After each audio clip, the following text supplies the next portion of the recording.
Hi, I'm Charlotte Merrill, and this is our So Let's Be Friends podcast. This is a place where everyone belongs, and every story matters. Together, we celebrate our differences, bring awareness to disabilities, and build a more inclusive and supportive world. One conversation at a time, let's open our hearts and listen with kindness. I like when people ask me about my crutches because they can get to know me, and I like having friends, so let's be friends. Hi friends, welcome back to So Let's Be Friends, where we show up for each other, listen to real stories, and help families find answers and hope. Today I'm talking with Kasey about her and her daughter. They're sharing their experience living with a rare disease and what looks like to be both a parent and a caregiver, navigating the medical world. We'll talk about their story, what they have learned along the way, and why voices of caregivers matter so much, not just in family, but in research and understanding rare disease. Thank you for being here and sharing your story with us. I'm Charlotte and we're excited to listen. Kasey, can you start by telling us a little bit about you and your daughter? Yeah, sure. Thank you so much for inviting me on. I am honored. You're welcome. We're excited to have you. So me and my daughter, well, I, was a stay-at-home mom with, I have an older son, Davis, and then his little sister, Robbie, came 3 years later, and she's now 12. She is, I don't like leading with globally disabled because that puts a picture in their head of, something that's very different from the essence of her. She is like a little spark plug. She's sweet, and she's sassy, and she's got so much personality. So I'm very happy. Thank you. Like a mom. No, yes, yes, I can feel your sparkly personality. And I'm Anna. I'm Charlotte's mother, and I'm excited to be with you and get to meet you today. What are some things your daughter loves to do? What makes her smile? She's a very joyful child. One of her favorite things to do is to boss people around. So she can't speak a lot of words, but she can figure out like a few, like sit here, open that, watch this, and but she does it in a way that is very endearing. And so I have to tell people, you don't have to do everything she says because they just want to hang with her. And she loves music. She's got her own little playlist that she's obsessed with music and cars. She loves cars for some reason. And her big brother, she's obsessed with him. So she's very, very full, happy child with like I said, global disability. So she's in a wheelchair now. She had a walker for a time, and she actually loves the independence the wheelchair gives her. She can kind of zip where we used to have to help her from her walker to the chair. Now she just kind of rolls where she wants to go. That's kind of Yeah. what you did a lot, huh? So is the walker more like a gait trainer to help her with her gait, or is it a walker? It was a walker, like I think it's called a K walker. It That's a was gait trainer. back. I Yeah, like the gait yeah. trainer to help them work their gait. Oh yeah, yeah. And she had a little, G-A-I-T. belt and Okay, yeah, the gait belt and everything. yep, Awesome, yeah. wonderful. So she uses that at times and the She wheelchair both? do. She had hip surgery last year. We were trying to keep her walking, as much as possible. It is a degenerative disorder, slowly progressive over time. And as far as we know, it impacts legs and arms in the degenerative. Maybe Okay. not. That's And a that's where we've been well, at and are with her as well. So I totally understand that. Charlotte's so 2 now, so we've had to yeah. navigate all those similar things. She goes from forearm crutches, gait trainer into a wheelchair. It's whatever the day looks like. Yeah. And Robbie, she didn't love the walker. She Oh, really, no. Okay. yeah, no, she did not want anything to do with trying to keep walking, to be honest. I think Okay. it was hard for her. More And independent and it feels better in the wheelchair than for her. yeah, Okay. yeah. Awesome. So, That makes sense. yeah. Thank you. Yeah. What is something about your family that people might not see right away but means a lot to you? Yeah. I think, the first thing that popped into my head is that we're happy. Like it seems so obvious to say because I feel happy. But I think the first glance, sometimes people, and maybe you're familiar with this, that they kind of they look with pity or empathy, and Mhm. then they'll catch a glimpse of my son making her laugh, and then you start to see them smile, and they realize, oh, look, there's so much more to this Mhm. The relationship. situation. Mm-hmm. Yeah. So, Wonderful. Thank you. Yeah, you can be happy. There's a part I think that yeah. you mourn, Hmm. find your child has a disability or Yeah. disease or all the stuff. There's a mourning time, however long that looks. But then there becomes a time, and it doesn't mean it gets easy. It's still hard, but it works into your life differently, right? Yeah. And you can find happy. Yeah. You can be happy, right? Yep. And that's Yeah. kind of where we have 3 children with a neurodegenerative disease, still undiagnosed, that causes cerebral palsy, ataxia, and a whole bucket list of problems, and that's okay.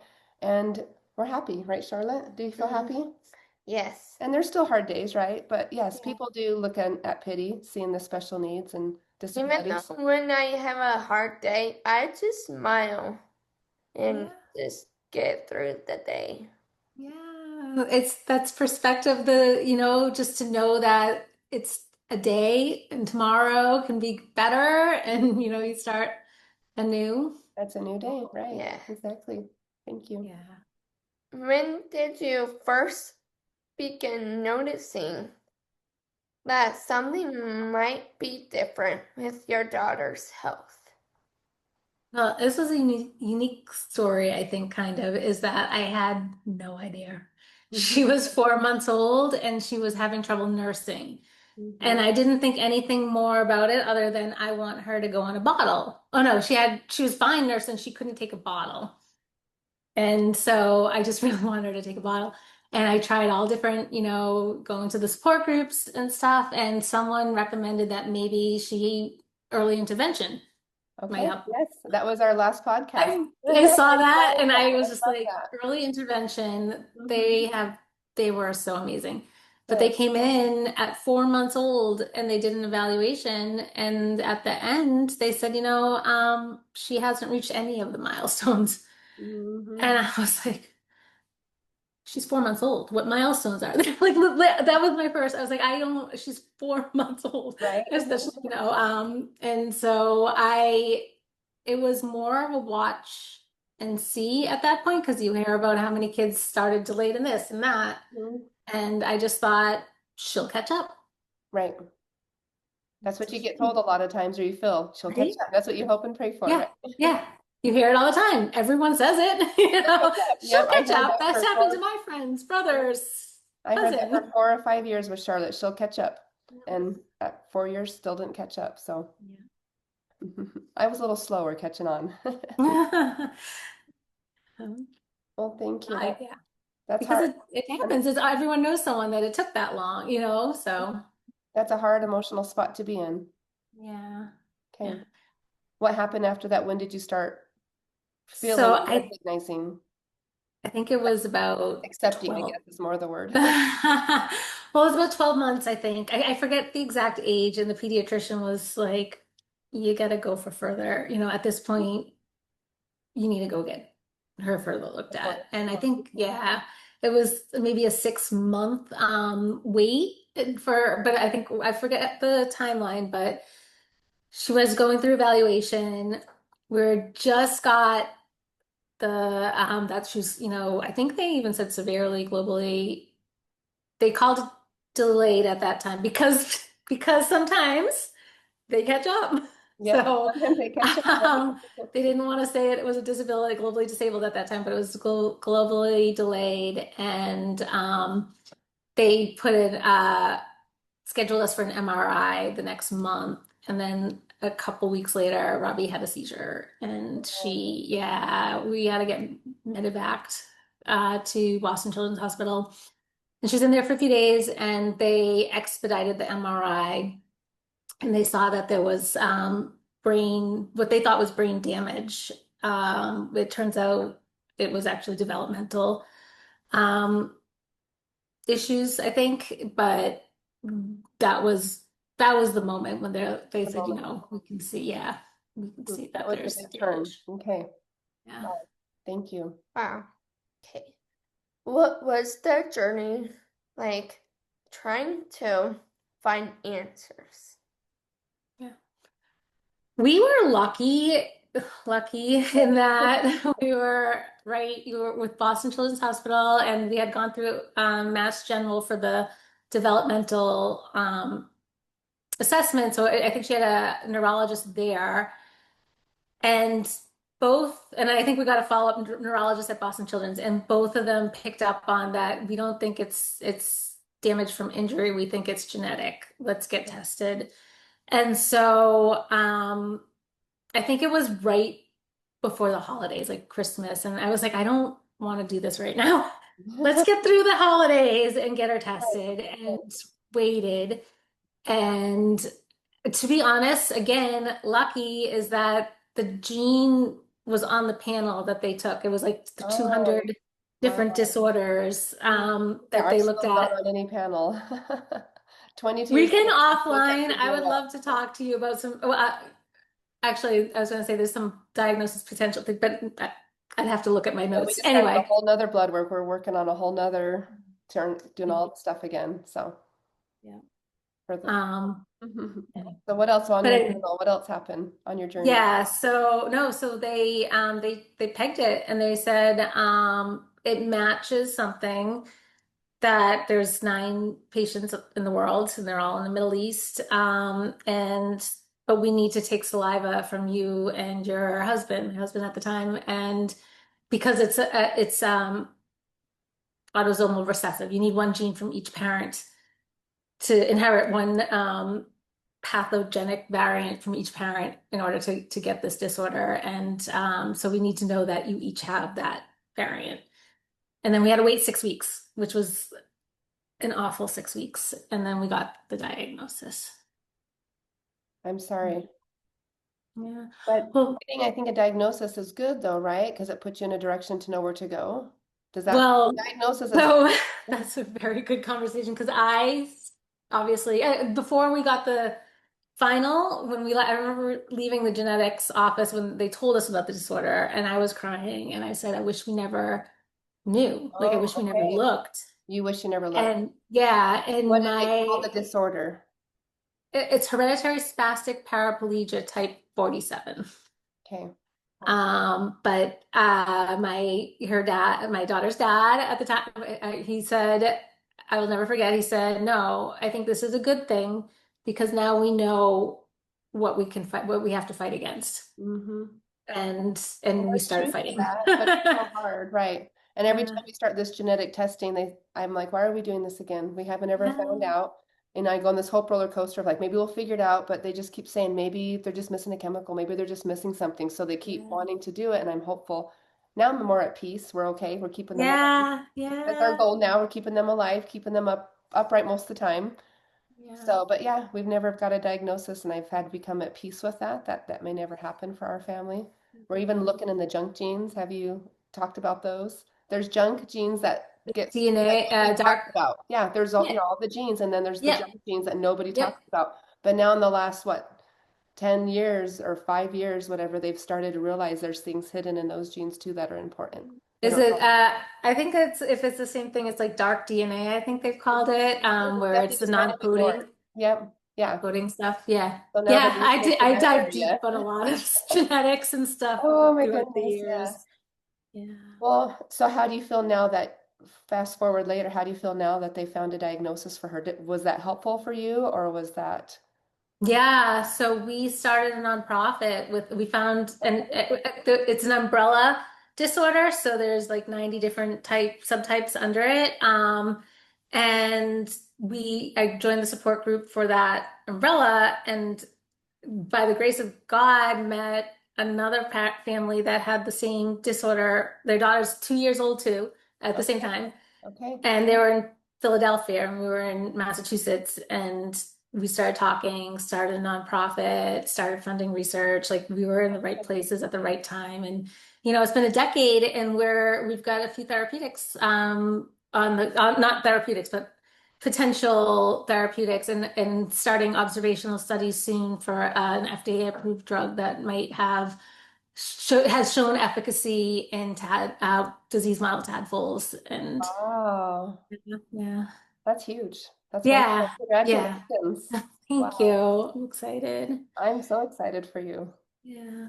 Well, thank you for sharing that. Okay, we'll keep praying and moving that forward and supporting you how we can as well. So thank you. Thank you. Thank you. Yeah, no, I'd love to keep conversations up after this and be with you Absolutely. through your journey too. Thank you. How did you, how did your role as a mom change as you become a caregiver and advocate? Oh, yeah. So I started out, yeah, like I said, as a stay-at-home mom. I loved it. We had planned on that.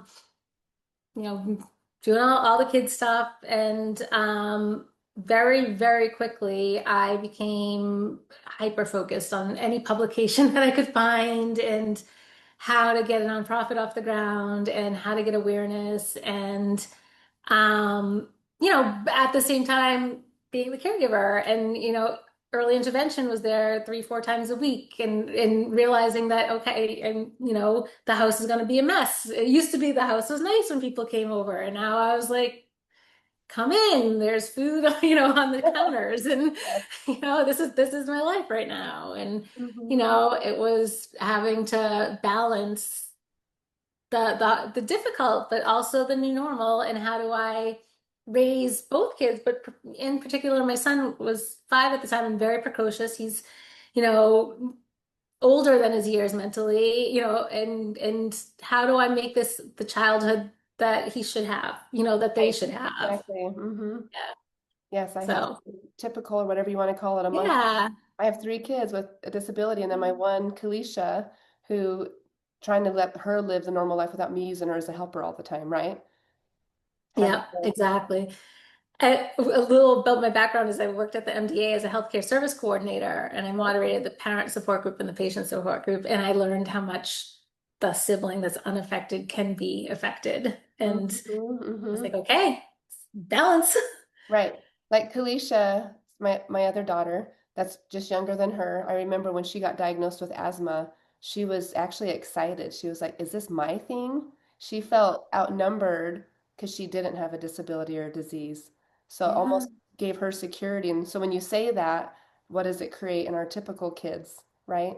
To be a yeah, part of that. yeah, So yeah, obviously that's when I kind of, keyed in on her a little bit more, recognizing that she needed to have her thing. So I needed to find out. yeah. So that's kind of when we moved into our family of all abilities. What are your abilities? Hmm. Focused on that so much, focusing on the disability, because I think we Yeah, honed in on the disability that she had to find her disability. And that's okay. yeah, Everyone yeah, in the world has disabilities. We all have yeah. our things, right? But Hmm. that's when I started as a mom to shift my mind to what are their abilities? What can we support them in that they can do rather than Yeah, they can't do? I don't know. That yeah. was kind of a shift in my brain. So when you said that, I kind of felt that there for your son. Yeah, no, I love that too, but because it focuses on what you can do, and when you start to look for that, you find it and you can hone in Exactly. on it. Right. So, So I do have a question for you, because I know it says, what your role as a mom changed to a caregiver and advocate. And we know as moms, there's a point. We are caregivers for our children when they're really little, right? That's a normal thing. But as we get older, what becomes the difference of between not just being a mom to you, but also a caregiver? Does that make sense? Because like my Yeah. Felicia started taking showers and baths on her own around 5, 6, 7 years old, like a typical kid, right? Where you could just tell her to go take a bath or a shower. Yeah. And I was giving baths to my Charlotte has started taking showers on her own in just the last 2 years. Is that about right? Before that, she Yeah. couldn't wash her own hair. Yeah. So I just, so the caregiving is where you're more hands-on, right? Taking care of your child. Yeah. Go I will ahead. say, I mean, that honestly is the hardest part, is because she's getting bigger, she's getting heavier, and Right. it's really, really involved. But she's joy. So we can make, like the hardest days, like you say, when I'm exhausted, it's not fun. But when I have the energy, we can make the baths, we do baths still fun. She's still in diapers, so I have to change that. But it's with the wheelchair, and we live in a town that's beautiful, but it's an older town, and it's like accessibility is an issue. Right. You really have to Understand. think. Exactly. You Mhm. really you really have to think We're in a about rural, where small you're area going too. and how Yeah. you're going to get there. Right. Um, and sometimes you forget. I was like, once I went to dinner, I made reservations. I was like, I forgot to call ahead and see if they have it on, like to make sure Around. that it's Hmm. on the, yeah, yeah. Yeah. Sometimes I'll go So, check things out ahead of time just so we don't have to get in that embarrassing chaos once we get there. Right. yeah, Mhm. yeah. That's right. So it adds an extra level of, I guess, executive function skills that I lack greatly because I have ADHD as well. So I love that. it keeps me on my toes. Yes, no, that's good. But that's good that you're aware of that and, thinking to call. So that just gets you more propelled forward to pay attention to those things. Even on trips, we Yeah, go look at something ahead of time before we take our family on a trip. Or like you yeah, said, call yeah. and find out to make sure. And Yep. sometimes people don't let my family come because they have disabilities. We've been told no. And that's hard and that hurts, right? We couldn't do a boat in Florida because my kids had disabilities. And there's Yeah, all those stories, and I know you've gone through yeah, that too. And so that's yeah, kind of what we're trying to promote is just helping people welcome those with disabilities yeah, in the world and not be yeah, afraid. yeah, yeah. Thank you. Thank you. What does daily life look like for your family now? It's so funny because I think that, every family has their issue. Every person, like you said, has something that, and so aside from like what I said, the difficulty of the caregiving, it's beautiful. Like my son loves his sister. Like he's very affectionate to her, and he to the point where sometimes she doesn't like to be like him near her. So like she's like, get away. And it's just like it warms my heart though, because he's 15, he's growing up. But he really enjoys having her next to him sometimes. I won't say really enjoys. But she loves him so much that if he's playing video games, she wants to be right next to him, and he'll let her. And I think sometimes he wouldn't probably admit this. I probably shouldn't have this on the podcast, but like I think he likes, he'll be like, "What are you guys up to?" Robbie can come in, like sort of thing. So He it's doesn't want to miss out on his sister's life. He loves being near her. yeah, That's yeah, special. and I think that's sweet. yeah, yeah, and it's just I feel like it's funny to say that if you take the disability completely away, it's like, so happy and would be, but I think it's the disability that has brought some of this caring of the brother, like it has helped form him. So yeah, so busy, and after school activities for him, after school therapies for her. So it's not super atypical because I'm still doing that car going around taxiing. It's just to different Mhm. places, Right? sort of thing. Yeah. And it kind of doesn't end when you're a caregiver because as they get older, they still can't drive, and you still want them to be a part of life. Yeah, So you're really exactly. doing that. I know when my Yep. daughter went to college, Kalisha did, she asked me to bring Charlotte on the weekends because that was her person. And that Oh, just means a lot to you as a mother. It reminded me of that, like just sitting by each other playing video games. When she went away to college, she's like, I need Charlotte here. And so I that's so bring her on the funny. My weekends. pal. And we're Yeah, Yeah. So you can look past the disability and see the person and just love being with yeah, them. And yeah, they make you whole because they're a person, right? yeah, They want yeah, that. And you just yeah, need that connection. Well, thank you. Yeah. What are some challenges families may not realize living with a rare disease? Yeah.